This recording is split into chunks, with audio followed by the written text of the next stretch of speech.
Hey guys, tonight I'm coming to you from the great outdoors, and I wanted to talk to you guys a little bit about learning. Learning is something that I'm really passionate about, and that's something that has changed as I've gotten older. I've always been really good at school.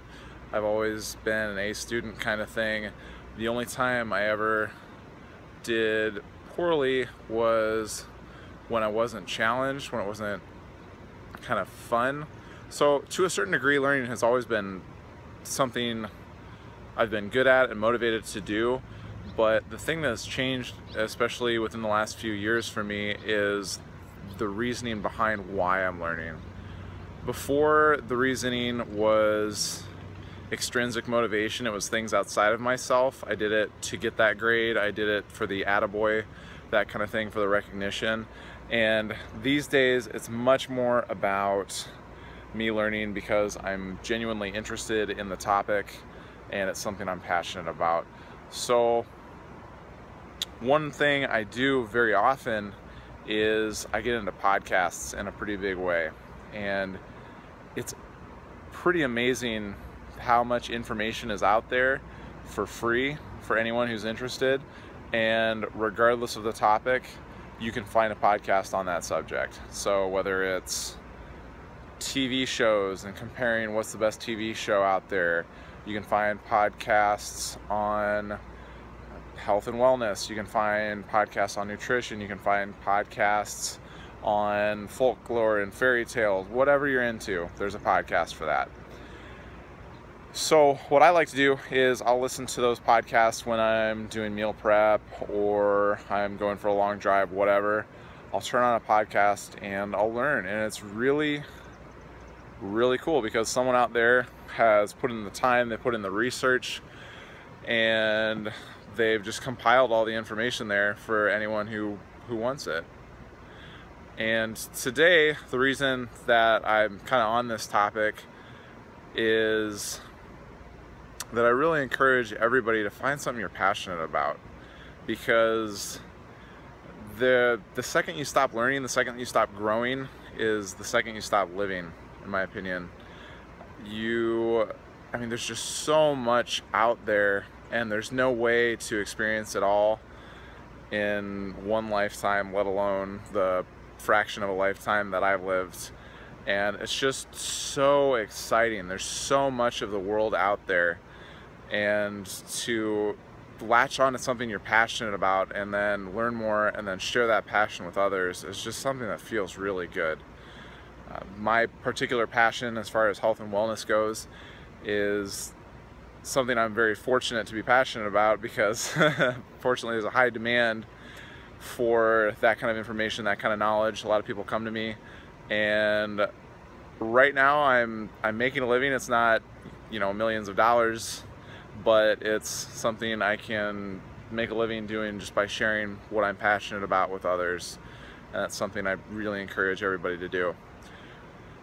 The reason I thought up this topic today was because of a podcast I was geeking out on this morning. It was from Dr. Rhonda Patrick's FoundMyFitness podcast.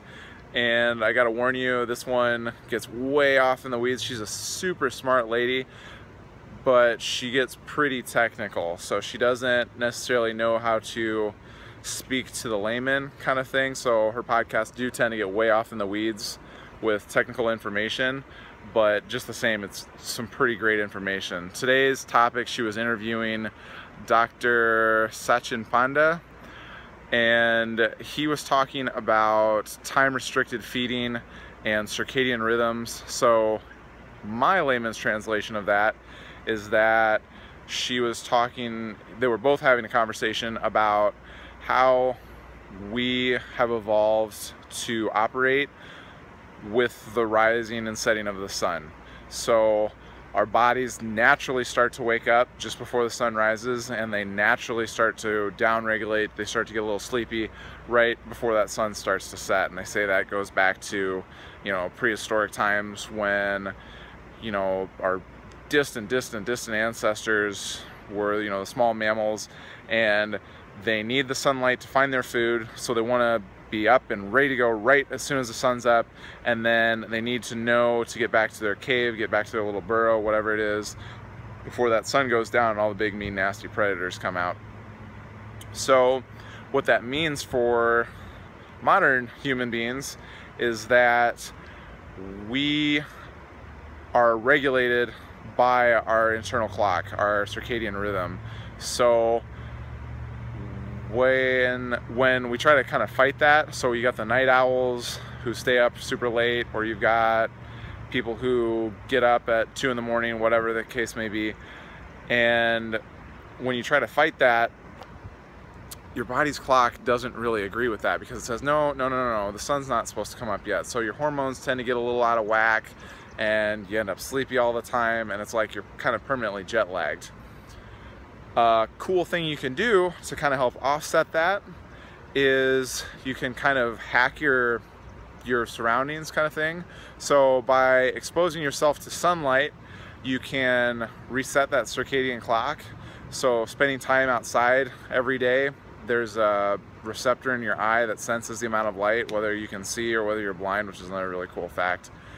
And getting that sunlight every day as opposed to that artificial light is critical for setting that clock and kind of establishing a healthy rhythm for your body and your hormone cycle. The other component that came up in today's podcast was the time restricted feeding, which was another kind of clock thing that's kind of cool about your body, is that your body knows when it's going to eat, and so it gets hungry at certain times. And all of our hormones go through different levels throughout the day, different cycles, and we want to time those cycles so that when we're most sensitive to insulin, that kind of thing, that's when we're getting a lot of our nutrients.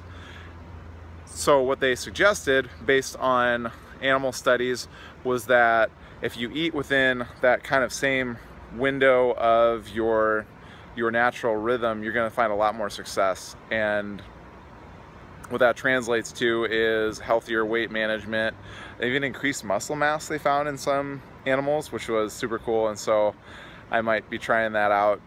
The windows they recommended was either 12 hours, so you wake up from the second you put that first bite of food in your mouth or that first sip of coffee to the last bite of food in the night.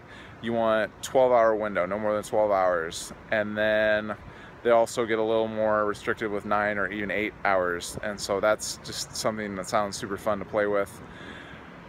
And I'm all about the kind of low-hanging fruit, because, you know, they were feeding these animals the exact same amount of food, but then the ones that ate it in that tighter window were at a healthier weight regardless of the diet. And that was just super cool to me. So I'm all about making small changes to make big differences. Anyway, I hope that's interesting to you guys out there. I know I'm passionate about it, and I can go on and on.